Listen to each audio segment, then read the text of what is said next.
This is Tom's World Beer Tour, a podcast story featuring Tom Bowman and Tom Bradley. Now, crack one open and let the tour begin. You actually pulled that back and took a swig out of the thing right as he said, crack one open and let the tour begin. That was nice timing. I mean, it was already cracked open because yeah, a friend of ours brought these over. You'll hear about him soon, but you know the big logo's behind me. If you can't see it, the King of Beers is over my shoulder. Well, if you're listening as a podcast, you won't see it. You'll stare at that podcast all day long. You can stare like, all you want. I can't see it. I keep looking. But if you catch our video, which is on Facebook or whatever, wherever you find great videos. We'll set the scene. Today on the calendar, yeah. If you listen to the podcast tomorrow, it is not May 5th. But if you're watching the video today, it is May 5th. That is Cinco de Mayo. Right. Which is not Mexican Independence Day. Yes, it is. It is not. You're just trying to make it up just to piss people off. That was the battle against France that they won. This is celebrated across Mexico, across the land. Let me explain to you what happens. Little tiny niñas and niños, they go running across the fields of agave plants. Sure. And tequila fields. They hold hands and they skip across the fields saying "Feliz Cinco de Mayo." Arriba! That's what they say. Wow. And they've been doing this because it is Mexican Independence Day today. It's not. And for some reason, people in America have tried to say it's not. It's not. This is Mexican. Today marks the day that they beat France in a battle against Napoleon's army. You said beat France like it was a tennis game. Yeah. Finally, they took France in a damn tennis game. As gringos, we love this holiday because it's a drinking holiday, but it's actually recognized in Mexico, in Veracruz, I believe, specifically. Yeah. Or Veracruz, because they memorialize this day because of the battle and things like that, and it helped lead them towards Mexican independence. And it was an amazing battle. It was, but it is not Mexican Independence Day. I'm sorry to blow that up. I just thought I'd play along with what a lot of people think. I know people are wrong. I know it's not. Now, but it doesn't matter at all. It's like, how many people do you know that are not Irish that celebrate St. Patrick's Day? It's a great day to get out there and party. And for some reason, Tom's World Beer Tour, where beer leads to great conversation. We've talked about that. We tape on Wednesdays, and so far all the drinking holidays this year have been on a Wednesday. Well, yeah. But then again, I've got a lot of days that people don't know are drinking holidays. I mean, every day is a drinking day, but I mean, specific holiday. Well, St. Patrick's Day what fell about on a Wednesday. What the Taiwanese celebrate? Founding of Taiwan, that day. Yeah. You're not familiar with that? No, you drink on that day? You should have been at my house because we were celebrating it in my house. It happens every single time. Thank you to Fuzzy's Taco Shop. Can you explain Fuzzy's? Are they all over the nation? I think they are. I believe they are. I was talking to somebody today who said, wait a minute, we have Fuzzy's Tacos here. I think they were in Texas or something. Yeah.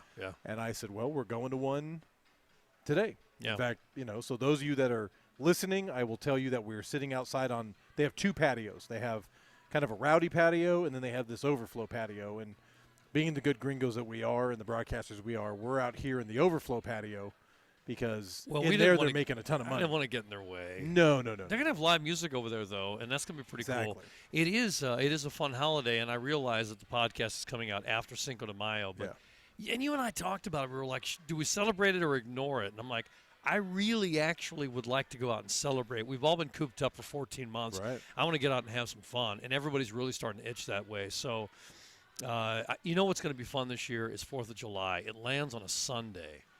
And I think I'm going to have to take off work on the 5th of July. Yeah, because you want to go out there with family and enjoy the fireworks, speaking of Independence Days. Right. And it's so tough to do that when fireworks start around 9:30 Central. That's what we usually have here. Yeah. And, I want to hang out, have a great time, and not worry about working the next day. Well, that's sort of how I feel about this show. I don't really feel like working tomorrow. Maybe I just won't go in. That'd be a great idea. That'd be a fantastic tape on Wednesdays, take off on Thursdays. That seems fair. Let's do a little housekeeping if we can. We could. And I'd like to start with, you have suggested a new cell line or a positioning statement for Tom's World Beer Tour, which right now, if you see the logo, it says Tom's World Beer Tour, a podcast story. Well, that's there in the open, too. The great voice guy says, a podcast story. But you would like to change that to something else. I don't know. Well, we talked about it. Every time we crack open this show, we have to remind people that the show isn't necessarily about beer. Right. Beer is simply the vehicle that leads you and I to conversation. Uh-huh. Hey, let's go get a beer and let's talk.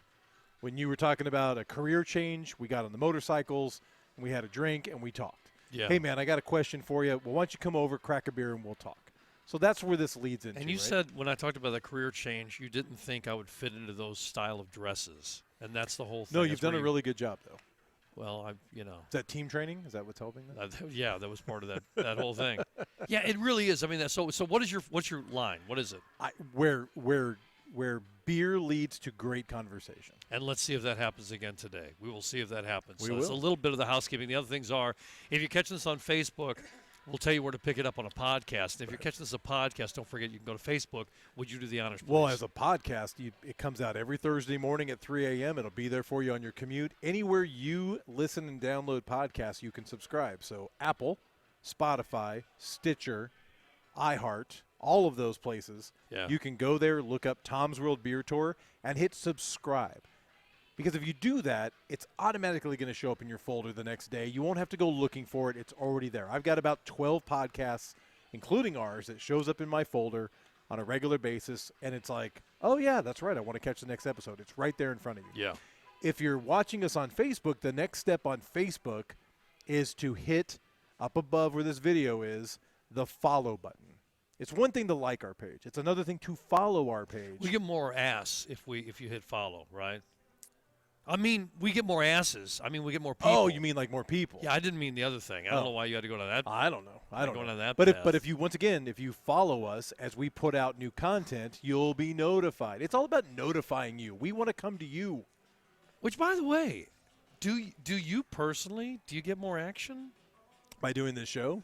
I just buy anything that happens on social media. No. Do you go home and it's like, hey, No, I get the same amount. saw you on I get the, saw you on Facebook today, and now I see your face. And now we got. I'm going to read this book. All right, see you later. I want to thank Kevin, who was on with us last week. I don't mind having a guest being with us via a video conferencing on internet, but dang, man, the level shifting, the delays that can happen, and I'm really done with it. I don't mean for this as much as for my radio show, because I do it every single day. Right. And it's been that way since the pandemic started, and I am so done with it. Well, and you and I have done some of the early shows. I was traveling, and we've done it that way too. And it's hard on timing. Yeah. It's hard. And being in the same space where we can see each other is one thing, because I can read body language and tell what you're going to do. But there's also the fact that when you're together like this, you can talk over each other, and it works. The listening public can pick it up, and they get it completely, us going through that. No, it's a great And point. when you expand it between two people and bring in a third, which you're getting ready to do, you'll see that happens. We will talk. I interrupt people. I do, and I hope they interrupt me. Go ahead, try it. I've been doing it my entire career. See, he just interrupted. And when you are talking, especially on your regular show, I Yeah. know where to go and interrupt. But on this show, I just jump in whenever. Very little on the formatics. We're two radio guys, and here we are doing a podcast, but it's fun. Thank you again to Fuzzies for letting us come out here. Right. Are you ready to bring on the? I can. Before I forget, though, can Yeah. I know we want people to listen to our podcast, but you can't have enough podcasts. Can I recommend one really great podcast that's going to blow your mind? Does this help you get ass? No. Okay. I don't know why that became the theme today, but what helps you get ass? So is this what you should do. podcast, it's a podcast series. It's very well produced. It's different than you and I. You and I just we just let it out, right? Yeah, But yeah. This is planned out, and it's edited, and it's got all sorts of production value. It's called Wind of Change. So when I say Wind of Change to you, what do you think?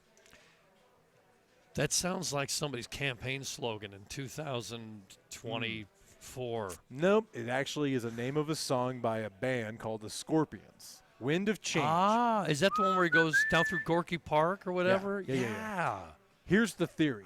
I want to go to that park. The theory on the Scorpions is that song was written by the CIA and delivered through the Scorpions to help free up people during the Cold War. That never happened. Let me that tell never you, happened. this is one of the greatest podcast series. I've been listening to it all week as I drive to work and drive home. The episodes are about 40 minutes long. And where beer is what leads us to conversation, the wind of change CIA theory Conspiracy theory. opens up the door to other interesting theories. Oh, for the love of God. I'm telling you. Scorpions are from Germany, They're from Germany and singing. the CIA enlisted them to help with the Cold War between the Americans and the Russians. They had done this before. The book, Dr. Zhivago, they'd done this before. They did not. What have you been drinking, boy? Right now it's this delicious Budweiser Select. They but did not have anything to do with Dr. Zhivago. all I'm saying is Including it's presented in a very, very cool way. It grabs you. It brings you in. I'm not a big conspiracy theorist guy. I like to hear about them, but I think a lot of them are bullshit. And this is why they bring in something like Dr. Zhivago. They're trying to get more facts on their side. And you go, damn, they've done it before. Oh. Do you know, like, have you read Dr. Zhivago? Have you seen the film, the screenplay, the score? Come on now. No. You're ruining my entire childhood to tell me that Dr. Zhivago made by the CIA. I'm just telling you, it's a great Good podcast. God, good. So, With that being said, let's get to our conversational beer. You said big production values on some of these podcasts out there. listen to it right now. We don't have big production values.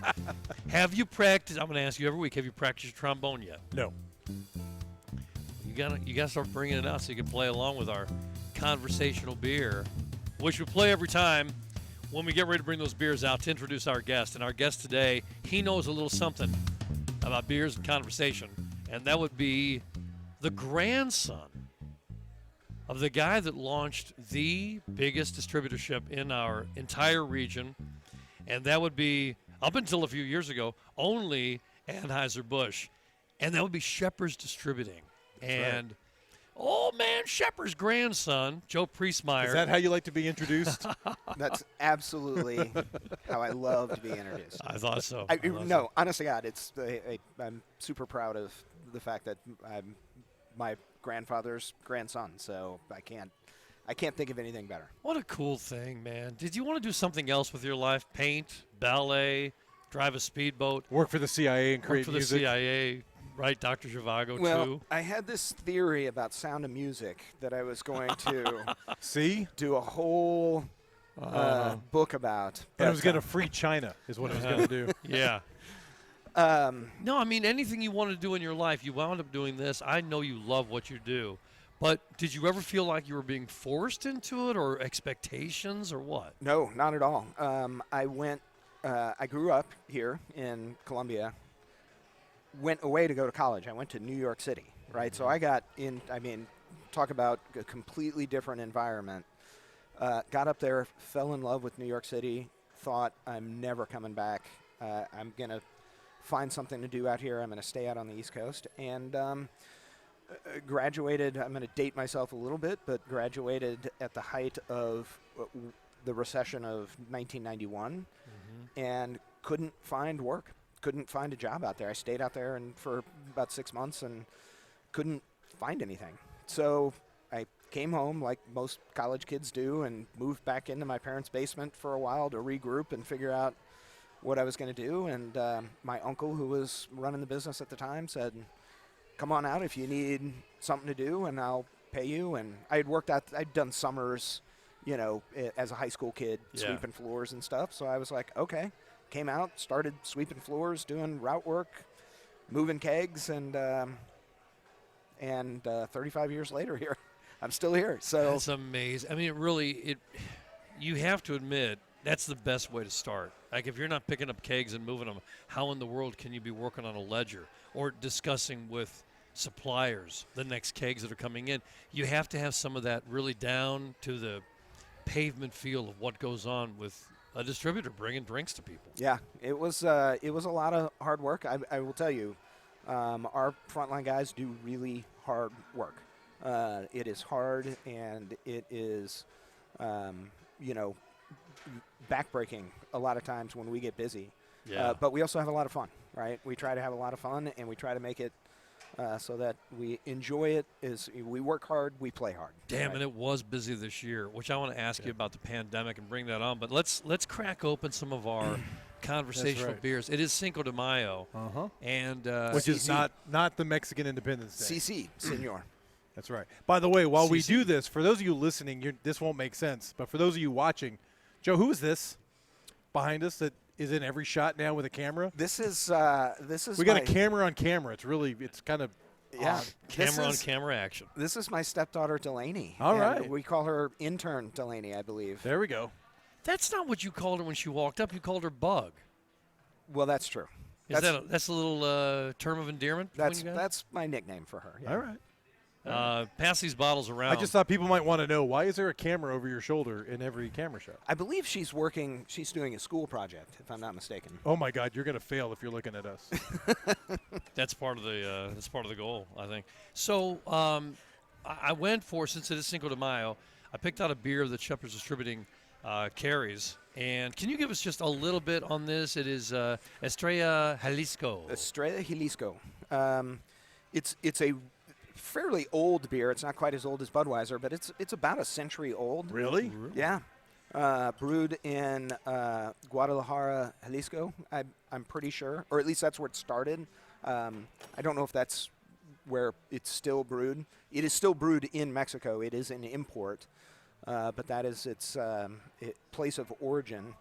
And it was acquired by InBev, or Anheuser-Busch InBev. I'm not really sure when. I don't remember the exact date, but it's been in our portfolio for probably 15 years, I think. Oh, quite a while. And this is a national brand, Correct. right? So which we love focusing on, because once again, people listen in 30, 40 states across the country. So we want to make sure that we're presenting delicious beer that you can immediately after watching this go, shit, I got to go get that beer. So Guadalajara is the city, correct? I think. And yes. Jalisco is the, what do they call? They call it states. They call it a state in A Mexico, state or right? a province, I Right. guess. Yeah, I think it's like a province. I don't. Like there's Quinaru, I think is a state, and there's, which is I Cheers. think what Cancun is in. Cheers, my friend. Cheers, guys. Cheers. Cheers. Happy Cinco de Mayo. Beautiful. Oh, It's got a lime in there, which we like. Sure. Right, we're down. We're down with that. God, it tastes good on Cinco de Mayo. I'll That tell is you good. what. And we never repeat a beer that has been a conversational beer. So No. enjoy it while we can. It'll never come back around as a conversational beer. No, but we encourage you to go out and buy it on your Yeah. own. I mean, come on. That is some kind of tasting And now. it's different. Let's be honest. This is not normally what I see on Cinco de Mayo. Sure. Right? There's a lot of other beers that will Sure. remain nameless Yeah. that you see with a lime in it. I And, think most people are going to be able to figure out what we're talking about. But this is good. This is nice. It's different. I Yeah. like it. It does not have what some people describe some of the other beers as having. I'm just going to leave it out like that. You mean that skunky piss taste? I wasn't going to say it. No, this doesn't have that skunky piss taste that you're This talking is about. this is delicious. Okay, so you wind up going to work, and your grandpa was running the place at the time still, right? Or was he? Well, he was still around. By the time I got back, my uncle was really kind of doing the day-to-day operations. Yeah. My grandfather was still there, and Was he running? Did he want things run a certain way no matter what? yes, there were some days when everyone was like, "Ugh, boy, I wish he wasn't showing up every day." Right. So even though we're talking about this, the beer distributorship here in Columbia, this goes on all over the place, where you come into a family business, right? You go to strike out on your own, and then something draws you back to the family business. It's not like you went to college planning to come back to the family business. Correct, yeah. Right? But Yeah. sometimes it can be economics. Sometimes Sure. it's someone could pass away in the family and you're hauled back into it. There are people that try to leave and they're like, it's like Michael Corleone. They just keep getting pulled back Right. in. I've talked to farmers today that are 30 years old and they work on their parents' farm. And they all co-own and manage everything. It's a corporation. And they say, look, man, I went to college. I thought I was going to do something else. And eventually I was like, I belong back there at that farm. That's where I want to Farmer with be. a marketing degree is what you are. Yeah, Yeah, The exact same thing happened to me. I was not when I came back here. I still wasn't planning on staying. Right, that was not my ultimate goal. But I started working back in the family business, and I just kind of learned to love it. And What was your degree in? What did you study? I majored in psychology, minored in economics. So it's perfect for the beer business. Pretty much. Pretty much. Yeah, the psychology lets you understand why we're drinking. The economics allow you to actually run a business. Correct. Doing such a thing. Something along those lines. Can we yes. talk, before we get away from your granddad, what was his first name? Norbert. Norbert. Whoa. He started off like with one little truck, right? One. It was he bought an existing distributorship here in Columbia, and it was basically a one-man operation.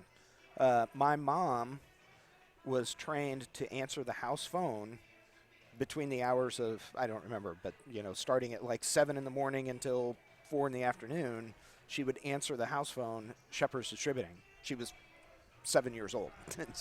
She Amazing. Wow. She would answer Scheppers Distributing and take orders if somebody was calling, and she would write down the order. And how many product at that time? Well, interestingly, we did not start out as an Anheuser-Busch wholesalership. When he bought the wholesalership, we were selling Hyde Park, which no longer exists, and Falstaff, I believe. And Falstaff, I think, had a resurrection at one time, and maybe does or does not exist now. I don't think it is. It was simply a name. Somebody bought the name and like the recipe, and they said we're going to put it back out. And that might have been a dozen or more years ago. Oh, yeah. Well, Falstaff had a real. In the history of big beers, Falstaff made a bunch of mistakes. Yeah. So that's a good case study if you want to go back and review what you don't want to do. Mm-hmm. Sure. As you're getting to be a brewer that's getting bigger, because they made every mistake that you can possibly make. And what year is this that this is going on? 1950 is when he started. So 1952 is when we became an Anheuser-Busch wholesaler.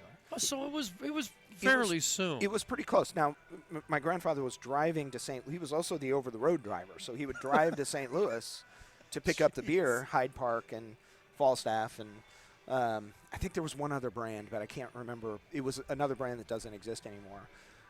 And he started courting Budweiser. I mean, he was driving right up there anyway, and he said, let me haul Budweiser back for you. And they said, sure. I don't really know the history of how the conversation went, or I mean, this was still a college town in 1950. It was a college town. Let's go. Bring that Budweiser to the college. But it's got to be interesting to see, like, when did it go from he's driving his own truck in the distributorship that he owns, and he probably just pulled up there. He probably knocked on a door, and some gal at the front desk said, well, let me see if Adolf or whoever is here handy.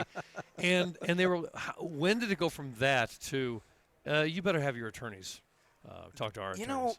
That is a really good question, and I don't really know the history. I mean, again, I started working summers mid-'80s probably, but again, I was just showing up and sweeping floors and, crushing cans and, doing a bunch of manual labor. Not sneaking any beer. But even never. in the grand scheme of things, that's not that far off from when your granddad started it. However, by the mid-'80s, it was already, Anheuser-Busch was a monster, and you had to have the credentials, be accepted, and you're in, or you're never getting in. Yes, and I don't, again, it was an evolution, right? So I don't think that there was ever a single moment where it was like, we're switching to this new mode, right? I think it evolved over time. It's still evolving. Yeah. Right? I can tell you when I got to the point where I was, really kind of running the day-to-day operations and really kind of in charge of all of the contracts that we have now, we still only had one contract with Anheuser-Busch at the time.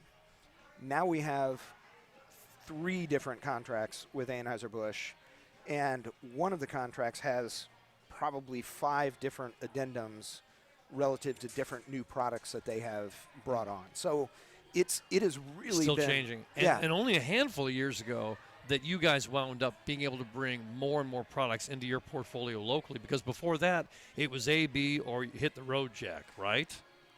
I wouldn't say that. It wasn't. We always had the opportunity to, excuse me, bring on other suppliers. We never really felt the need to. It's important for people listening. When Joe mentioned supplier, he's talking about generally brewers. Right. Correct. So in the business, they call them a supplier. We would call them brewers. Sure. So we could have always brought on a New Belgium, but we chose not to because we didn't really feel the need to, right? Yeah. I mean, But we had Anheuser-Busch was getting the job done for us. Right. But does Anheuser-Busch, because there's a lot of distributorships across the country, right? There's guys just like you that have this relationship. Does Anheuser-Busch dictate what you can bring in to be alongside them? They tried to. And that was another point of evolution. There was a point where they tried to do that, and the Justice Department shut them down and said, no, these people are independent businesses. They can do what they want, and you can't retaliate against it. There was a kind of whole Was it like a class action among distributorships that brought that around? It was more of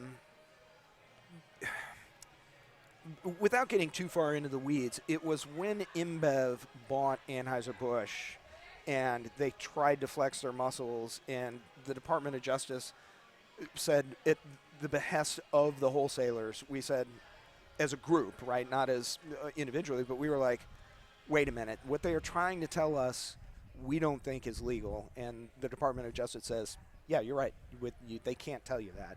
Right. So we got in an agreement, basically, which freed us up to do more. But we had already jumped across the line, right, before that happened at Scheppers Distributing. We saw what was happening, and we said, we've got to make some of these decisions. But when that freed you up, that was not unlike the Mexicans fighting the French when they, on Cinco de Mayo, and they won that battle, right? Knowing that all we wanted to do on the 5th of May was to eat tacos, eat some chips with salsa, and have Mexican beer. That's it. That's all we want to do. All we want to do is hang out. And it was the French, dude. They were going to lose anyway. It's the French. Come on, the French can't fight battles. You know, I was really surprised. We don't celebrate any drinking holidays where it's French beer. You know, why the French came over and thought they were going to take over Mexico, I have no idea. But they thought they were. Because they're snooty. The Franco-Mexican War is what it was. All right, so during the pandemic, something really weird happened. And this is such a fun time to talk about it because we're coming out of it, right? And I don't want to say we're all out in the clear, but good Lord, with people getting vaccinated and the economy up and running, things are really feeling right. And we're getting into summer. It feels right. What the hell happened in the pandemic? I could never have forecasted this. They closed down places, and people started buying alcohol and taking it home, and I think they drank more. Not a lot more, but yes. At least from our perspective, from a beer perspective, I think a lot of people drank more spirits. But yes, it was. See, there you go. I might have a bourbon problem. But yes, it was. I tell you what, it was a scary time for us at the beginning. Because we weren't even sure we were going to get to stay open. Right. We weren't sure we were going to be an essential business. Everybody was shutting down. Right. Turns out we got to stay open. Obviously, we were deemed essential, which was good. And of course you are. You're very essential because people need to have their spirits lifted. Let me ask you this: Did the retail drop? Did the retail increase offset the drop from like restaurants and bars and things like that? For the most part, yes. Now, what we were seeing was instead of selling, for us, instead of selling a higher margin product like in Mexican import, we were selling a lot of lower margin 30 packs, Natural Light, A lot Busch of Light. 30 packs were going out the door. Right. So bring on the 30 pack of Natter Days. That's at my house. Yes. Yeah. So the package shift happened. Right. It created a little bit of a supply chain issue because suddenly nobody needed bottles anymore. Everyone needed cans, and so there was some shortages that we had as an industry. That was not that was an industry problem, not just with beer. Soda had the same problem, and so there were some things that kind of happened. But generally speaking, the amount of alcohol being consumed was either relatively the same or a little higher. Bit more.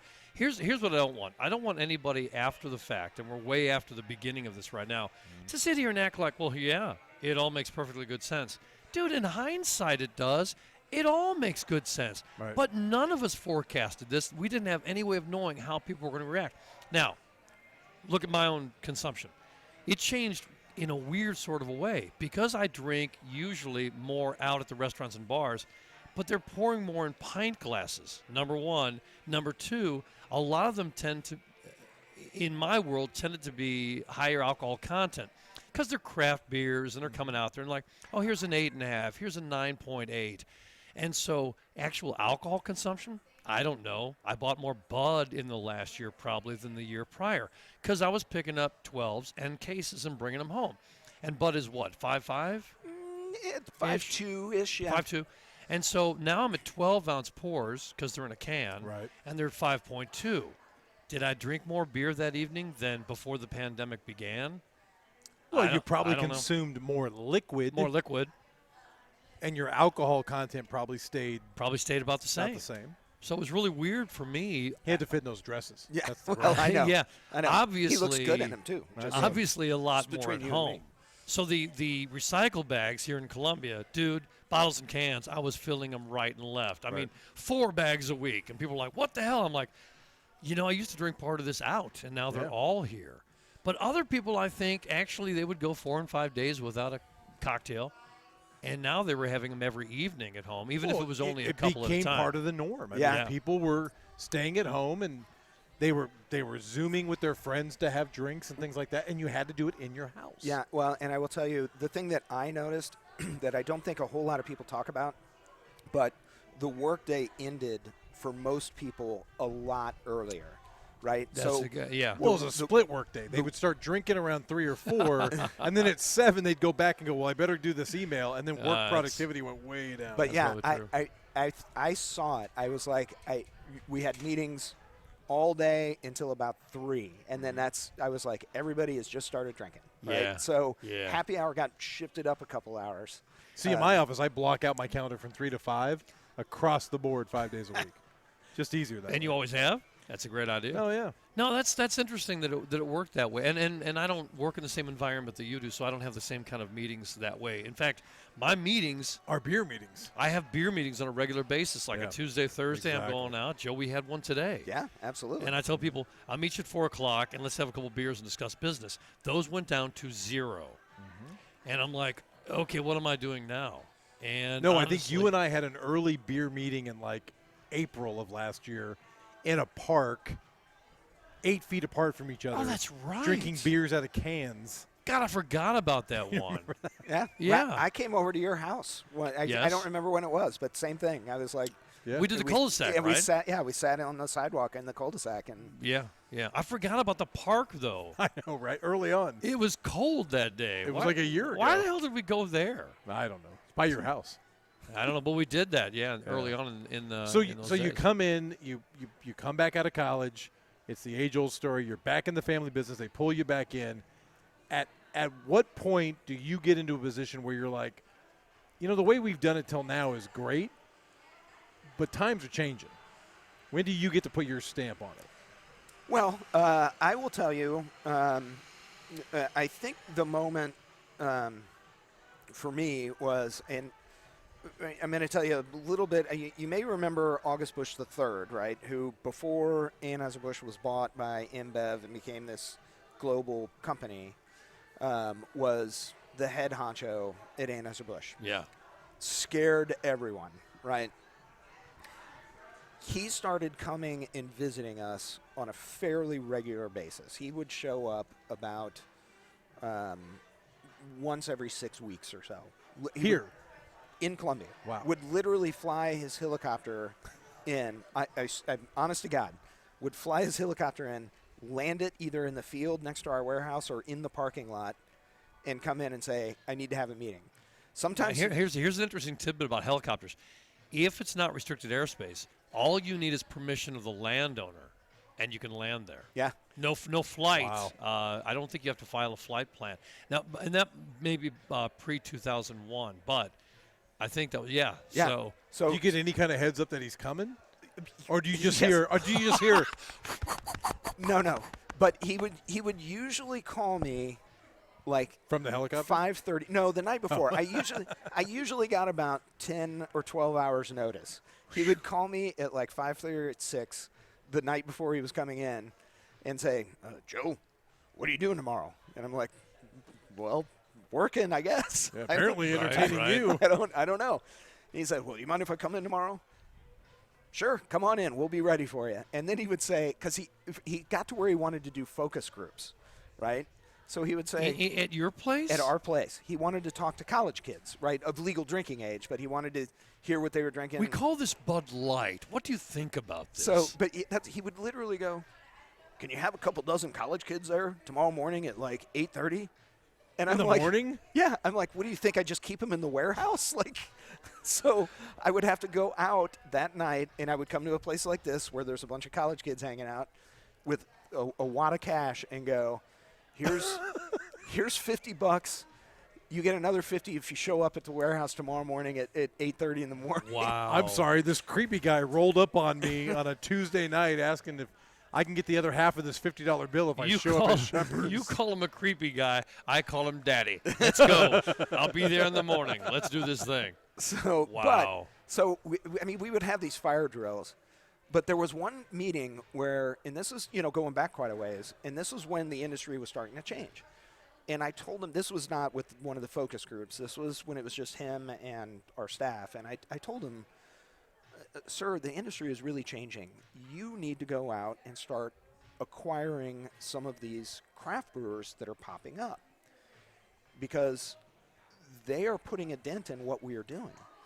And his answer was, and again, this gets back to they wanted us to be exclusive, but we didn't have to be. Right. So what he said was, which was really interesting, he said, look, I want you guys to be exclusive with us. If I go buy these guys and they already have existing distributors, then I don't feel like I'm being exclusive with you. I said, I totally respect that, and I understand that is, I understand what you're saying, and I respect it, but go get them, because if you don't, I will. So this is me sitting in this little tiny room with August Bush III, basically putting it out there saying, one of us is going to go get these guys, either you or me, and if you want us to stay exclusive with you, you need to do it first. And they were really slow, and we said, we're going to pull the trigger and just start go getting them. What was the first one that you remember that they went out and got? Oh, Anheuser-Busch? Yeah. They were really late to this game. So there was, Goose Island is probably the first one that they started a partnership, but they didn't actually acquire them. They started a partnership with them and since have completely Actually acquired bought them. Yeah. Which is odd, because I don't think of Goose Island as a craft beer in the sense of what we think of craft beer now. Well, yeah. I mean, I get it. I guess it's, Back at the time, it really Sure. was. It was a small once you get the Chicago. injection from AB, then it becomes Right. huge and well distributed everywhere. Yeah. So that was probably their first foray. Red Hook up in Seattle Yes. was another one. Right. Also, Widmer was another one. So those were some of the early ones. And then once they realized, boy, we really need to do this, then they just went on a buying spree, right? They got Golden Road out of Los Angeles, Carbosh. I'm trying to think, Blue Point out of the upper northeast. Right. I can't remember if they're Maine And or would they let would they let those guys continue to operate the way they were, or once Anheuser-Busch got their hooks in you, no, it was going to change? They really did. It's varied from acquisition to acquisition. Mm-hmm. Anheuser-Busch was very good when they met with these people and said, look, we want you as part of our partnership. You dictate how it's going to be. You'll have access to all our resources. If you want to stay this independent, small, we will work with you on that. We can take you national, but it's up to you. So they were really, really good about kind of letting people know you're going to be part of our system. We're going to give you access to everything that we have. You get to decide. And some people took advantage of that. Others said, I'm good. You guys take it, do what you want with it. So all the different brewers have kind of taken a different path with Anheuser-Busch. And Anheuser-Busch has been really good about just saying, we'll let you do what you want. Except for what has happened recently, and it's not like craft beer. It's not like it at all. We've seen Anheuser-Busch come up with a lot of really new, I'm going to call them fun products, like the Natter Days, right? Mm-hmm. Natter Days wasn't made specifically to compete with like an IPA or brown ale. No, it's a float beer. I mean, yeah. And Anheuser-Busch never really got crafted. They've still continued to do things that are very much mass appeal, and you can put in a 12, a 24, a 30 pack, or what have you. And that is interesting about them. They bought the craft brewers, but they didn't start bringing it like out of the actual St. Louis brewery, right? Well, it depends. Some of them, Golden Road is a good example, which was out in L.A., founded by, her name escapes me right now, but it was a female founded brewery. Which is very, very seldom you're going to find that. You're right. And so she wanted to go big, right? So she, in fact, Golden Road brews Kingdom Ale, right? Which is, they're from L.A., but two of the brewers at Golden Road are from Kansas City. So they wanted to make a beer to honor the Chiefs, so they started brewing Kingdom Ale, which obviously we only really sell around these neck of the woods. Right. But that was something that Golden Road would have never been able to do as Golden Road, right? But once they got into Anheuser-Busch's system, they said, this is something we want to do. Right. Mm-hmm. So as a distributor, you're dealing with the big label, right? You're dealing with AB and all the different products that they have. What latitude do you have to go sign? Like where we live, we've got really good craft beer guys, Logboat, for instance, guys like that. What leeway do you have to go sign your own distribution deal with locals? I've got 100% leeway. It's the issue is how much do I want to piss Anheuser-Busch off, right? Okay. Yeah. But I can sign whoever, and we sell New Belgium now, pretty big craft brewer. I mean, they're I think top 5. Sam Adams was considered craft, and Sierra Nevada. There's a few that are bigger. Sierra Nevada's the king. But New Belgium's pretty big. We sell Burr-Oak. We've partnered with Burr-Oak, right? So we distribute them. We don't do Logboat. No, I know that. But I mean, which is fine. But we can pretty much sign whoever we want. Do you look for that? Do you kind of look at 100 miles radius and go, who's doing this, right? Because Burr-Oak's here in town, Logboat's here in town. There's others. We do, and we're pretty particular about who we bring on right now. I mean, initially when the floodgates opened, everybody was banging on our door and like, hey, we want you to distribute our beer. We want you to distribute our beer. Sure. We're pretty selective about who we bring in. We take a pretty good look at people. Piney River would be a really good example of one that we would call regional. They're kind of down in Bucyrus, Missouri. Yep. They tend to focus on the Ozarks. They're pretty big in Arkansas. Devil's Elbow. Yeah. They come up here. They were one that we were like these. In fact, I'm pretty sure I met them for the first time at the Missouri Beer Festival. At the Missouri Beer Festival. Yeah. Yep. But they were one that I was like, these guys make really good beer. They care about their product. They care about the quality. And they're not necessarily in kind of our region of we're going to know who these people are, but they're close enough. Right. So that was, that's a good example of one that we said, this is one we want to get in our house. But this is always also like, it's like a bank loan. I mean, character matters, right? And so you have to meet these people and know that you guys are getting along. Yeah, absolutely. Absolutely. And listen, we've had some fails, right? I mean, we've partnered with people and they've been with us for a while, and sometimes we call each other and say, look, this isn't working out. Right. Sometimes they call us and go, it's not working out. So, we have a contract, right? So there's usually a way to kind of dissolve the relationship contractually. But if somebody calls us and is not really interested in staying in our house, we usually find a way for them to. It's probably time then. Right. Yeah. Now, other parts of the industry have gotten into some very litigious fights over people wanting to leave distributorships, and it can be in every state kind of has different franchise laws, and so it can get pretty messy. So talk about the advantage of, okay, so we talked about the relationship with Anheuser-Busch and all that, right? It all comes into your guys' place.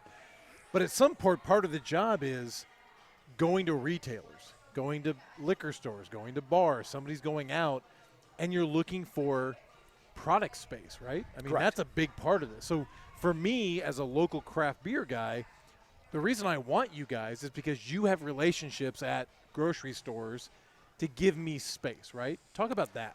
Absolutely.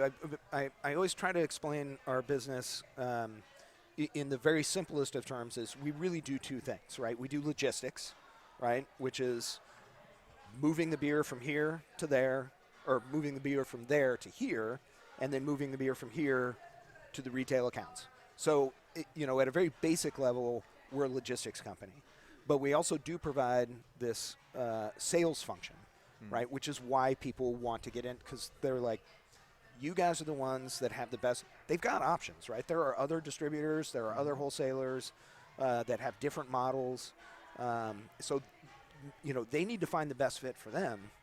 But that's the other thing that we can provide for them is we can give you a staff that's going to help you build your product. The thing we always have to be clear with them is we're not your sales staff, right? You have to understand you need to support your product. And that's one of the things we look for in a partnership is we can help you, but if you're expecting us to be your brand ambassador and that's all you're relying on, it's probably not going to work out. I mean, for they us. got to put feet on the ground. They got to Absolutely. get out there to the events. They got to make sure that they're working the different places and getting a retailer or a liquor by the drink that they care about them and they want to start helping to, promote their product. Absolutely. Absolutely. So, but we can certainly augment if they're willing to support their brands, we can amplify that, right, with our sales staff, and that's what our sales staff is really good at. Can you compare this to any other industry? Is there any other industry that comes close to what it's like, beverage industry, for what you do? And, of course, you're highly regulated because it's alcohol, federal and state and locally. But is there another industry that comes close to what you guys do? Not really. You mean the Twinkie guy that isn't doing the same thing? Not really. No, not really. The hostess rep comes in. I mean, Well, the interesting thing about the beer industry is that part of the fundamental regulation of it is the three-tier system, right? So our level, the wholesaler level, is mandated, right? Not every other industry has that. I would say probably the thing that comes closest, and not so much anymore, but say a quarter century ago, was probably the cigarette industry, was probably the closest thing that we had to our industry and how it exists. But there's really not a whole lot of independent beverage distributors. There's a few Coke distributors that are independent, but most of them are back and owned by Coca-Cola Enterprise. I mean, like the car industry. If you are a representative new car dealer for a line of automobiles, you're doing what they want you to do, and it has to be approved by them, and you do the best you can, right, with the whole thing. I don't care what make that is that you have. But it's not the same as what you're going through at all. No, it's very At different. all. That's actually that's probably another good analogy is the auto industry, right? Because car dealers are still independent businesses, right, Yeah. that have a contract with. So that's actually, I didn't even think of that one, but that's probably a good analogy as well. Obviously, different scale, different different model, and the customers go to them, they don't go to the customers, but yeah, that's probably as close as you're going to get as well. And I know a lot of people, whatever industry you're in, you're like, well, ours is very specialized. It's not like yours. I get that, and yet I've worked with a lot of different industries out there, and they generally have the same sort of a thing. We're going to get something, make it better, and pass it on to somebody. Even in what we do, Tom, in radio. yeah. I mean, it's very similar. And you're going to secure a deal with somebody. You're going to take that and pass it along. Well, it's what I do. We sign these multimedia agreements with universities, right? And it's based on they've got some input to us, but we're representing their brand, and then we're going to take out and represent their interests. You're doing the same thing with AB. Sure. Right? Yeah. So there's certain rules that AB has that you don't have to deal with the craft guys that you Correct. sign independently, right? Correct, yeah. Yeah. But, boy, there are still some real inherent differences. And one of them is that a broadcaster, terrestrial, does have a license through the federal government. When it comes to alcohol, a distributor has a federal license. You operate under a federal license, and the other folks, they're operating under state licenses. So why and how is that different? That is part of, again, when Prohibition ended, this goes all the way back to the repeal of Prohibition, right? And without getting, again, too far into the weeds, one of the important things that they wanted to make sure when they repealed Prohibition was that they separated suppliers from retailers, simply because alcohol can be a dangerous product, right? And what had happened was alcohol had become so inexpensive, and so there became a race to the bottom on price and quality. And the whole thing, right? So when they ended Prohibition, they were like, what we need to do is create a system that they wanted it to be more complicated, right? That was the whole purpose. They want it to be more complicated. They wanted to add costs because they don't want beer being cheaper than soda or, whatever. Right. So when they set that up, it was too hard to regulate suppliers because Anheuser-Busch is in St. Louis, but they're shipping beer all over the place. Retailers are too tiny and too numbered. So the wholesalers were the ones that the federal government said, here's how we can make sure that the federal government has a hand in regulating this industry. So it really was just an effort to keep the federal government involved in terms of the regulation, even though states really get to set the laws. But we do have, we're the only layer in the three-tier system that actually has a federal license. Right. Big difference. Yeah. Big difference. So in this relationship with Anheuser-Busch, what are these contract lengths? I mean, you don't want to lose Anheuser-Busch. It's what you've built your business upon, Absolutely, right? yeah. So, I mean, are we talking 5 years at a time, 10 years at a time, 20 years at a time? The contracts are in perpetuity, right? That's kind of based on franchise laws. So once you sign the contract, it is forever and ever. No one leaves the family. Wow. Now there are ways that if we screw up, Sure. they can come in and go, you screwed up, Right. you're out, right? Yeah. We have the same thing on their end too, but it's a little bit more one-sided, especially with Anheuser-Busch. Right. So, we have a lot of hoops that we have to jump through and make sure that a lot of Anheuser-Busch rules and regulations that we have to adhere to because we want to maintain this contract, right? I mean, it's important. You're right. It's your thing. other than our federal license, it's probably the most valuable asset that we own, right? Is that contract. Right. Those are our two most valuable assets, the federal license and that Anheuser-Busch contract. You mentioned another brand, a brewer that you guys do not distribute. And I have to ask you, I don't think I've ever asked you this before. How do your hair stand up when somebody brings up another brand to you that you guys don't carry? Or is it not like that at all? Not really. It went back when the industry was really just kind of three major brewers, right? It was Miller, it was Coors, and it was Anheuser-Busch. And you had, Sierra Nevada was out in California. You had a couple smaller. Yuengling has been around, but they were always just in Philadelphia. It was just those three brewers, right? Back then, you didn't cross teams. If you were in the industry, you stayed on your team, and you didn't drink anybody else's beer, and you just, stayed, I got to be on this team. There were stories.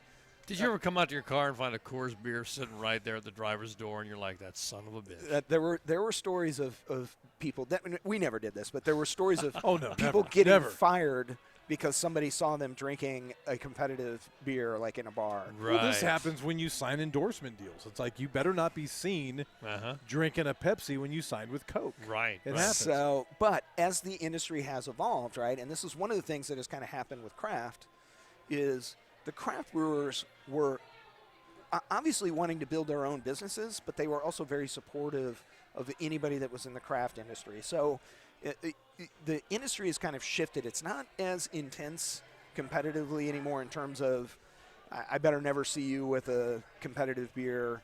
And that's something that the craft industry kind of or brought into the beer industry. So no, look, I'm a competitive guy. I want to win, right? So, but I'm also not gonna want to win at the expense of somebody else not being successful, right? I mean, that's I'd much rather win and beat you at your best game. So if you're selling beer, that's great. But if you're AB and your Coors or whoever, you're not under one roof. There's not a distributor that's going to have Anheuser-Busch and Molson Coors under the same roof, right? I mean, aren't the big guys? There are a few. Really? Yes. I didn't know that. Yeah, there are a few. They're rarer and rarer. Sure. But there are.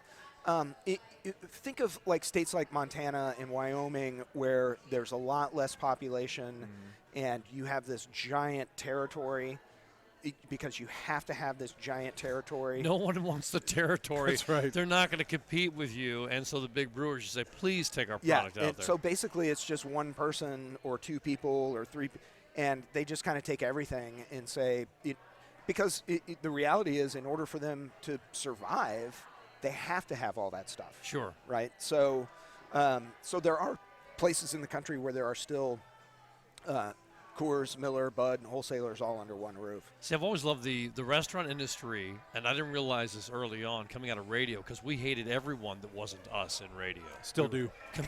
Very competitive. The restaurant industry was much different, I found, early on in my career. They were like, no. Look, there are plenty of ways to eat a pizza, a steak, a baked potato, whatever. If you go out on an often, basis, you'll come to us eventually. We like people that go out to eat. We don't expect you to be here 5 nights a week. Just come by here once or twice a week, and we'll be very, very happy. And if the next night we see you at the pizza place or the fish restaurant, we're okay with that. That's not a problem. And I was like, what a realistic and healthy way to look at it, instead of like, damn it, they ate at our place last night, but what are they doing at the Mexican restaurant tonight? You're like, they want Mexican tonight. You don't serve Mexicans, so take it easy on that thing. Yeah. Right? Yeah, that is one thing that I really do appreciate in the evolution of the beer industry. I like that it has become more collaborative, more like, again, we want to compete, right? Everybody wants to win. Everybody wants to compete. Everyone wants to do better. But it's not as cutthroat as it once was. But do you meet with your counterpart at the other distributors in town? I mean, are you guys all friendly and you're like, hey, what's going on? Or do you like, I don't want to? Sure. For us, I mean, look, there are some areas of the country where the distributors are still button heads, but in the state of Missouri, we all get along. I'm friends with Greg Nauser of Nauser Distributing. I'm friends with the Fechtel family down in Jeff City. Right. They've been doing this as long as we have. They're also in their 3rd generation. And we're very friendly, and we also collaborate as wholesalers. I mean, we have a Missouri Beer Wholesaler Association where we focus on legislative issues and things of that nature. I mean, we don't talk pricing, but we will get together, go to the Capitol together when there's legislative. What's good for you is good for them. Obviously, we're going to get that done. Yeah, absolutely. When you get together, what beer do you drink? Is it BYOB at that point? I assume it is. Interestingly enough, again, this is this has been a cultural change, but there's a lot of people, because usually when we have those kind of meetings, where like if we have them in Jeff City, Fechtel's will supply a bunch of beer, we'll supply a bunch of beer, and everyone will drink each other's beer, right? Because wait, can your palate take a Coors? I mean, let's be honest. Listen, I'm not going to lie to you. If it's free, come on. I'm not going to lie to you. Coors makes a pretty good beer. I'm not, I never am going to disparage somebody especially when they don't deserve it, right? Right. Coors makes a pretty good beer. Is there one beer in your fridge right now that doesn't come out of your distributorship? In my fridge right now, no. No. Well, there you go. None. No. Yeah, what I bring home is usually our stuff. But like when we have a wholesaler conference, when we're all together, I figure, look, I want to know what their beers taste like. I want to know what I'm up against. Sure. And if they're paying for them, then that's the perfect time for me to try them, right?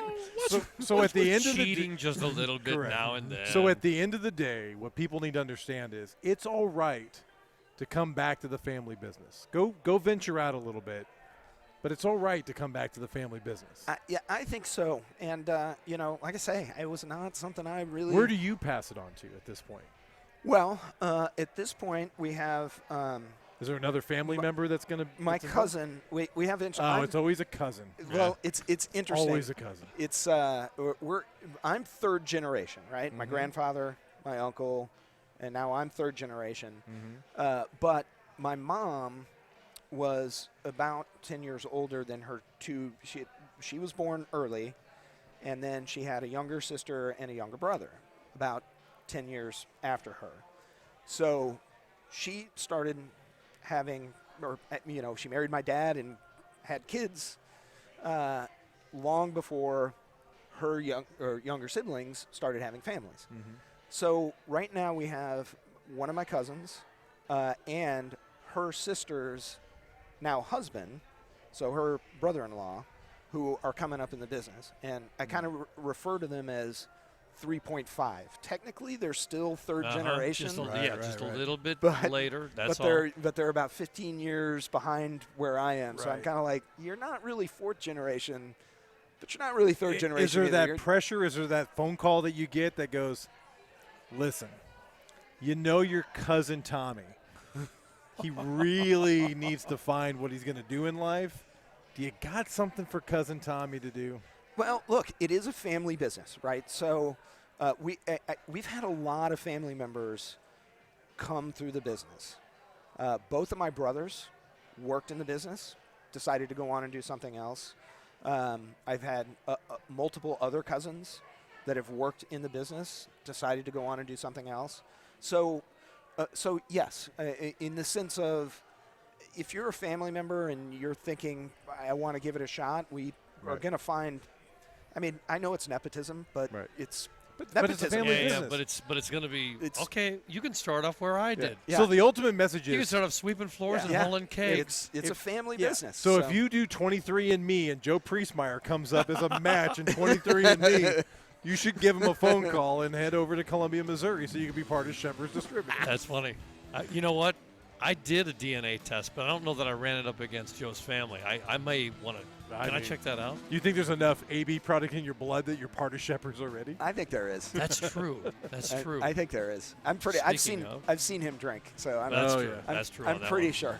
Beautiful. What a great conversation. Joe Priesmeyer from Scheppers Distributing out of Central Missouri. Thank you for being with us. Thanks for having me. I hope it was as enjoyable for you guys as it was for me. I love talking. There this was beer. stuff. It was beer. There was beer. conversation. This has been a podcast story. Tom's World Beer Tour. For future episodes, download and subscribe where you get your podcasts, including Apple Podcasts, Spotify, Google Podcasts, Stitcher, iHeart, and Amazon Music. Follow us on Facebook, Twitter, and Instagram. Or send us an email at tomsworldbeertour@gmail.com. All content property of Tom's World Beer Tour, copyright 2021. No beer was harmed during this production. Only consumed.